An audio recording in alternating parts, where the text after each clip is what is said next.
Saudara, setelah minyak goreng dan tahu tempe, kini giliran harga komoditas daging sapi yang mulai naik di pasaran. Sejumlah pedagang mengeluhkan naiknya harga daging sapi di pasar Karanganyar, Sawah Besar, Jakarta Pusat. Jika pada sebelumnya daging sapi lokal dijual seharga Rp125.000, kini harga tersebut naik hingga mencapai Rp135.000 per kilogramnya di pasar Karanganyar, Sawah Besar.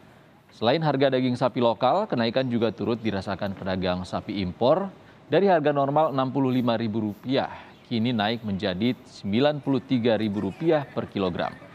Meski beraktivitas normal, namun para pedagang mengeluhkan sepinya pembeli akibat kenaikan harga. Dari sejak kapan, Mas? Dari seminggu kemarin. Minggu kemarin. Iya. Dari berapa sampai berapa, Mas? Dari harga 125 per kilonya jadi 135 sekarang. Nah, untuk kenaikan dari daging ini sendiri, Bang, untuk pelanggan sendiri ada keluhan nggak sih, Bang? Banyak, Pak. Keluarnya itu karena harganya itu ngondaknya langsung naik 100.000 gitu. Jadi buat pemasukan para pedagang pada nggak mampu gitu.